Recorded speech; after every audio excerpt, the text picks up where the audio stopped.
अस्सलाम वालेकुम, welcome to my YouTube channel unique one by NK। हम किस तरह से अल्लाह पर भरोसा कर सकते हैं? हम दुआ क्यों मांगते हैं जबकि कभी वो पूरी होती हैं कभी नहीं? ईमान क्या है? ईमान की मजबूती किसे कहते हैं? वो मजबूती कैसे अपने अंदर लाएं? इनफैक्ट हम अपने आप को ये कैसे यकीन दिलाएं कि जो मांग रहे हैं वो हमें मिलकर रहेगा?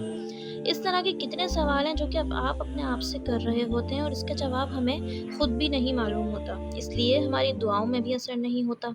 मिसाल के तौर पर अगर एक बच्चा है जो कि 6 साल का है, वो क्या दुआ मांगेगा कि या अल्लाह मुझे बड़े होकर डॉक्टर बना दे। फिर अगर जब वो 40 साल का एक पुरएतमाद और काबिल डॉक्टर बन जाता है तो फिर उसे क्या याद होगा ये बात कि मैंने दुआ मांगी थी? या अगर वो इस तरह की ज़्यादा दुआएं भी मांगता है या जिनमें से कुछ पूरी होती हैं और कुछ नहीं, तो वो ये समझता है नाउज़ुबिल्लाह अल्लाह ने मेरी नहीं सुनी। अल्लाह ने सब इंसानों की ज़िंदगी कुछ ऐसे डिज़ाइन की है कि कौन सी चीज़ किस वक्त मिलनी है वही जानता है।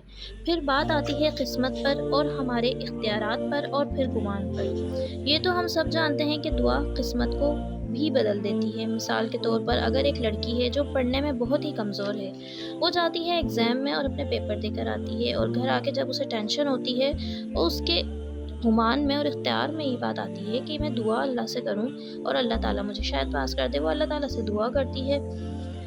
अब उसूलन तो क्या होना चाहिए कि उसको फ़ेल आना चाहिए, मगर अल्लाह ताला उसकी दुआ कबूल करता है और वो पास हो जाती है। तो उसकी किस्मत में ये लिखा था कि वो पेपर देकर आएगी और घर आकर दुआ करेगी, अल्लाह ताला उसे कामयाब कर देगा, और अगर वो घर आकर दुआ ना करती तो फ़ेल हो सकती थी। मेरा अपना एक्सपीरियंस है कि जो दुआएं मैंने काफ़ी टाइम पहले मांगी थी वो अब जाकर पूरी हुई हैं। यहाँ आपको रिकग्नाइज़ करने और अपने आप को जांचने की ज़रूरत होती है। बहुत से ऐसे काम होते हैं जो हमें वक्ती तौर पर तो लगते हैं कि ये हमसे क्या हो गया, गलत हो गया, मगर कुछ टाइम के बाद हम ये सोचते हैं कि इसको इसी तरह होना था, ये सही हुआ। ठीक है, तो जो दुआएं कबूल नहीं होती वो नेकियों की सूरत में कल क़यामत के दिन हमारे काम आएंगी, मगर हाँ, यहाँ पे ज़रूरत है उन दुआओं का तज़किया करने की जो आप मांग कर भूल गए हो और आप मिल जाने पर उस खुदा का शुक्र अदा नहीं कर रहे। शुक्रगुज़ारी अल्लाह ताला को बहुत पसंद है, मगर जब हर वक्त हमारे लबों पर शिकायतें रहेंगी तो अल्लाह ताला हमारी क्या दुआओं को कबूल करेगा? क्योंकि कितनी ही ऐसी कामयाबियां हैं जो हमने अल्लाह से नहीं भी मांगी, अल्लाह ने वो भी हमें अता कर दी हैं। अपने अंदर वो पुख्तगी पैदा करें दुआ मांगते वक्त कि ये काम बस हो ही जाएगा। कभी मायूसी से दुआ ना मांगें और फिर अपने गुमान और इख्तियारात भी मस्बत रखें। वो कहते हैं ना कि अल्लाह ताला तुम्हारे गुमान के साथ होता है। इसका क्या मतलब है?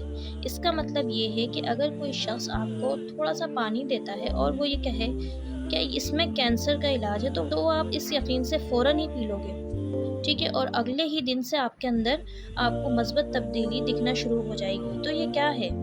ये है आपका गुमान, यानी कि आपका यकीन।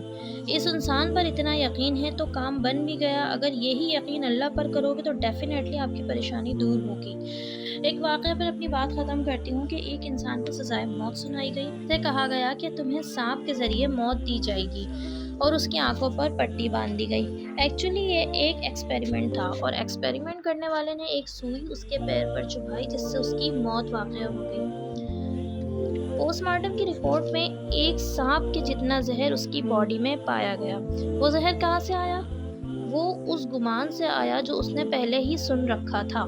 जब यकीन की ये हिस्स हम में पाई जाती है तो इंसान पर इतनी मजबूत और अल्लाह पर इतनी कमज़ोर क्यों है? जबकि किसी इंसान ने आपके खाने पीने और ज़िंदगी को आगे बढ़ाने का ठेका नहीं लिया, बल्कि हमारे मालिक और हमारे अल्लाह ने हमसे वादा किया है कि वो कभी हमें भूखा नहीं सुलाएगा। जब हर कुछ अल्लाह के हाथ में है तो किस बात की परेशानी? अपने मसले अल्लाह के सामने रखकर छोड़ दें। अपनी नीयत बिल्कुल साफ रखें हर मामले में। अल्लाह ताला हर परेशानी से निकाल देगा, मगर थोड़ा बहुत तो इंसान भी देर लगाता है किसी को परखने में, तो वो तो फिर अल्लाह है जिसके ख़जाने लामहदूद हैं। तुम्हें लातादाद अता कर भी देगा तो उसके ख़जानों में थोड़ी सी भी कमी नहीं आएगी। खुश रहना सीखें, मुश्किलात को फेस करें और अल्लाह से हमेशा यही दुआ करें कि अल्लाह मुझे कभी किसी गलत बात, गलत काम या कोई गलत फैसला ना करवाना। तो फिर देखें आपकी ज़िंदगी कितनी पुरसुकून गुजरेगी। उम्मीद करती हूँ आपको मेरी बात समझ आई होगी। Wait to my next video. जब तक के लिए अल्लाह हाफिज़, टेक केयर, फ़ी अमानिल्लाह।